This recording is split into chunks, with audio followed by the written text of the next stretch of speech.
Welcome everyone to this month's Athstat Webinar Series.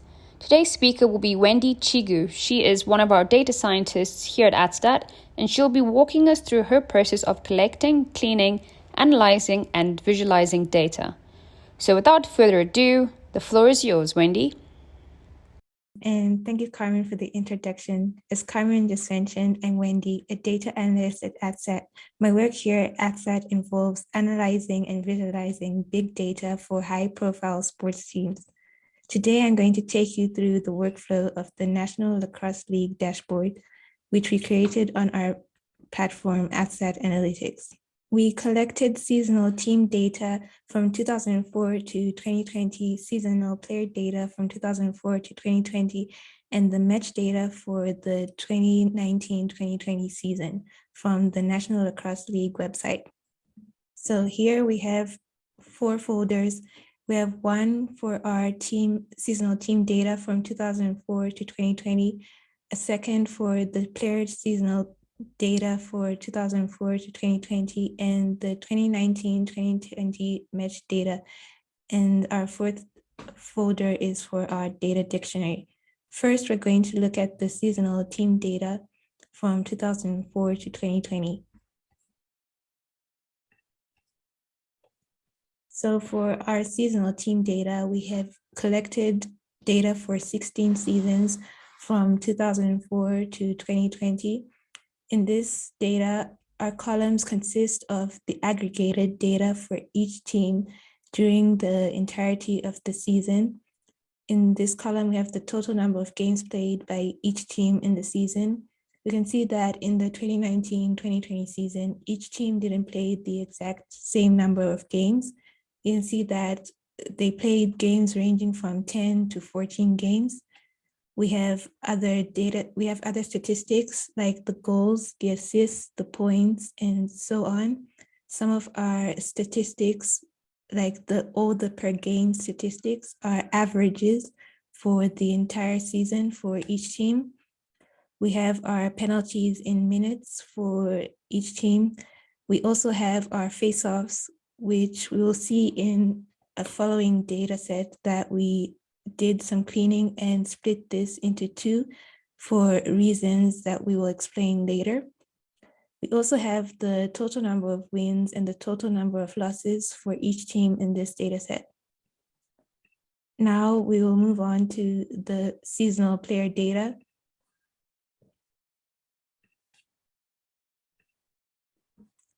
Like our seasonal team data, we have the seasonal player data, which shows us the statistics for each player during each season. We can see the number of games played by each player of the total games that were played by their specific teams in the season. We have the total number of goals scored by each player in the season, the assists, the points, their total penalties in minutes during the season. We have also other statistics. We have the average time on field, which we have here in seconds, not in minutes. Then we have our shots on goal. And like I mentioned before, we split our face-offs into 2, which we're going to see in our next data set. Now, moving on to the 2019-2020 season match data. So we have 3 stages for our data: the raw data, our first stage of cleaning, our second stage of cleaning, which is our final stage of cleaning. First, we're going to look at our raw data. So we collected 385 files for the 77 games played in the 2019-2020 season.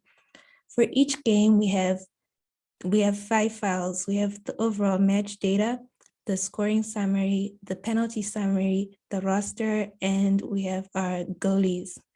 Now we're going to take a look at the roster for one of our games. So this is our raw file for our roster data. We can see our headers, our abbreviations. Then we have our team, we have our player names with some additional text on some of our players. We have our goals, our assists, and so on. Like I mentioned before, these are our face-offs, and we can see that we have a date on the one side and we have a number, and this is not something that we would want to see in our platform AthStat Analytics.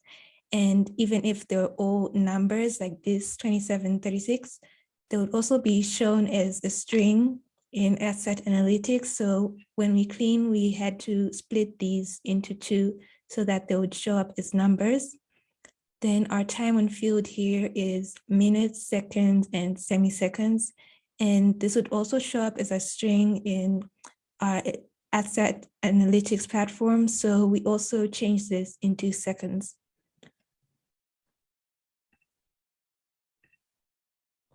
So for our first stage of cleaning, we're going to take a look at the same game and the same roster. So as we can see, for our first stage of cleaning, we changed the time of field to seconds. Then we added the match ID so that when we combine the data, we could easily identify each match with its match ID.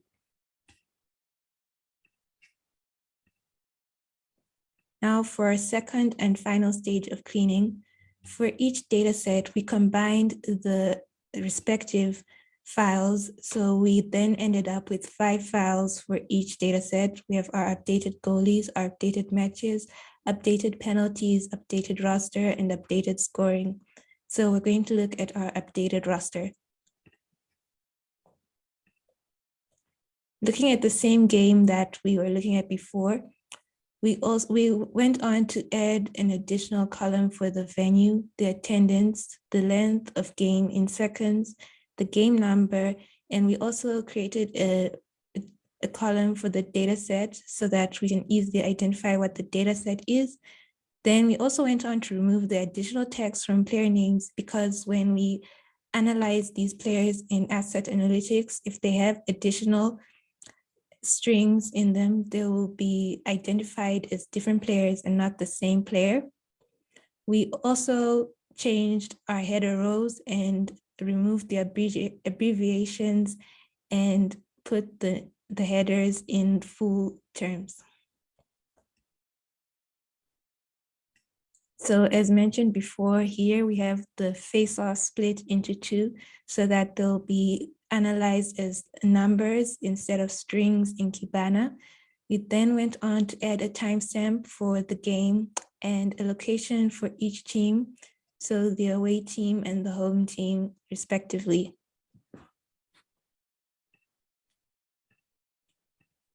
Finally, we're going to look at our data dictionary.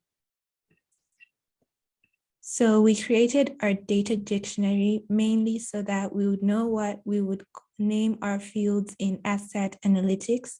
So our fields in AthStat Analytics and in the CSV files are pretty much the same, as you can see. Then we had to define the type of each field so that when we ingest and when we try to analyze and visualize, we wouldn't get errors when visualizing. Then we went on to define the meaning of each field name so that other analysts can also easily understand and work with the same data. And we used units for our time fields.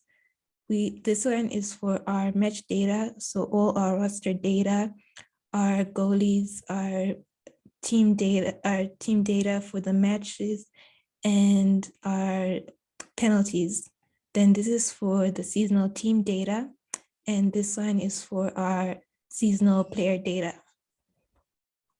Now we'll move on to our AthStat Analytics platform.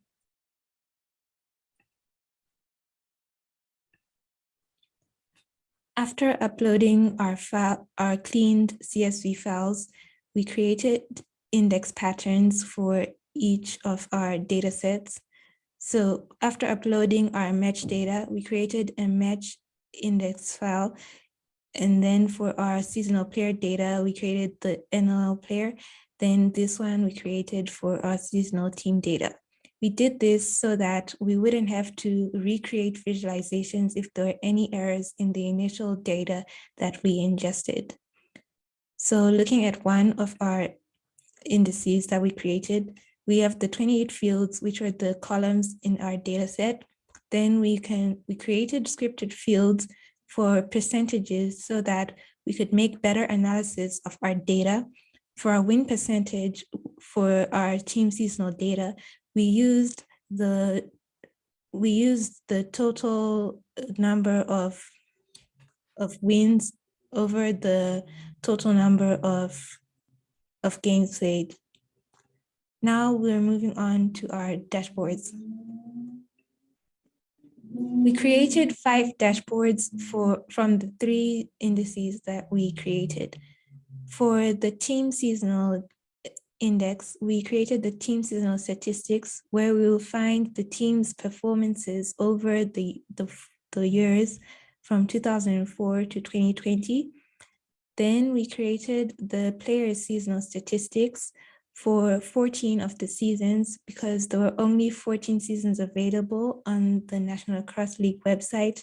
The 2006, 2007, and 2007-2009 season were not available at the time we collected our data. So these statistics show us how players performed individually during that time. Then our final 3 dashboards are for the 2019-2020 match data. So the first one is our team match statistics. In this dashboard, we have no player names or goaltenders.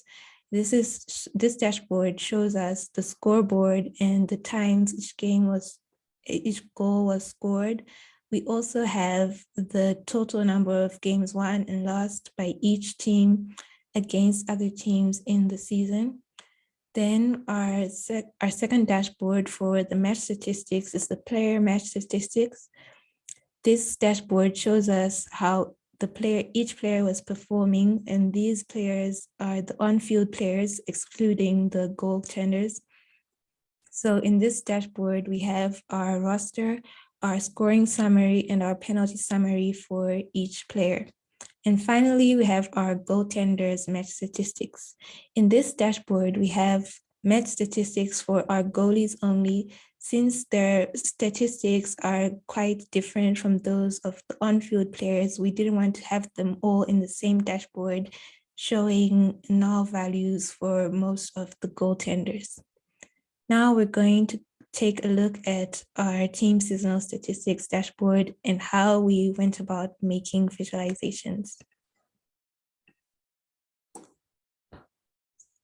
Each dashboard has different types of visualizations, all telling a story specific to each data set. So since this is for 16 seasons, we're going to take a look at the 3 most recent seasons that are available in our dashboard: the 2017-2018, the 2018-2019, and the 2019-2020.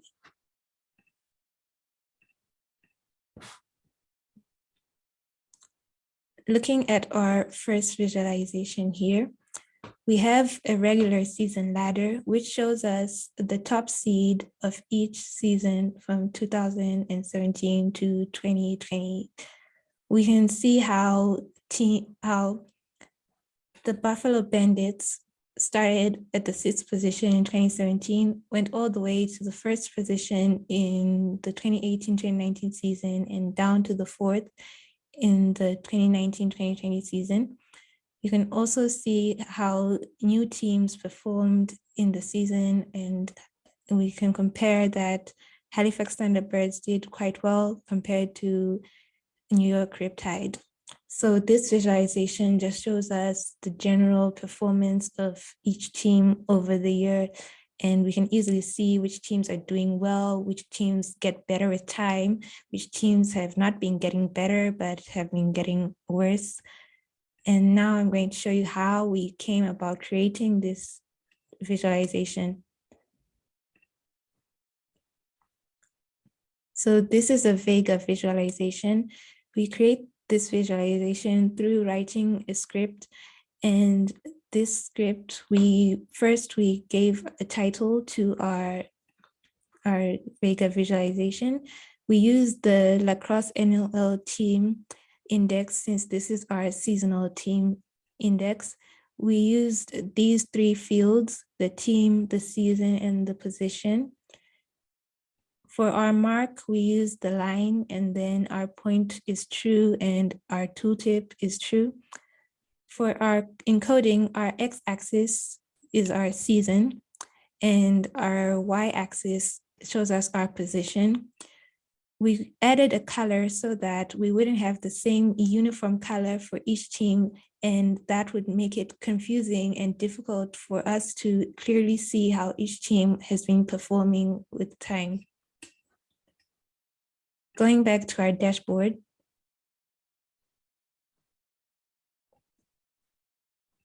for a better analysis of our next visualization, we're going to remove 2 of the seasons and only look at 1.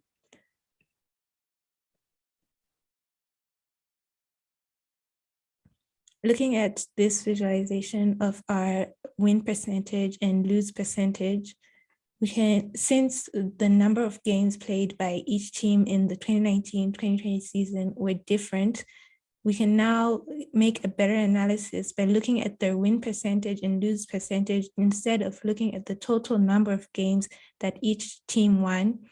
So we can see that Halifax Thunderbirds did quite well, as they did win a large percentage of their games. And now looking at how we created this visualization. This is an inbuilt This is an elastic visualization that you can find in Elasticsearch. So for our matrices, we had 2 y-axes. We used the win percentage that we created in our scripted field, and we used the average. Then we also took the average lose percentage, which we also created in our scripted field. For our x-axis, we used the team names for each team, and for easier analysis, you can only see 5 teams here for now. We then went on to make the x-axis align horizontally so that we can easily read team names. And finally, for our panels, we're showing our values on the chart so that you can easily see the percentages instead of having to guess what the percentage is. And for our threshold line, we use the value of 50, since the 50% is our half for any percentages.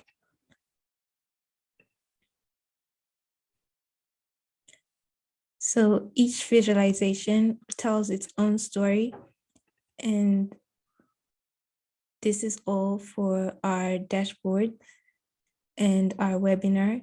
Feel free to go and view our YouTube video on our AthStat page. Thank you. That was a great presentation. Thank you, Wendy. I'd also like to thank everyone else for tuning in. Be sure to check us out at www.athstat.com and follow us on Twitter, Facebook, Instagram, YouTube, and LinkedIn.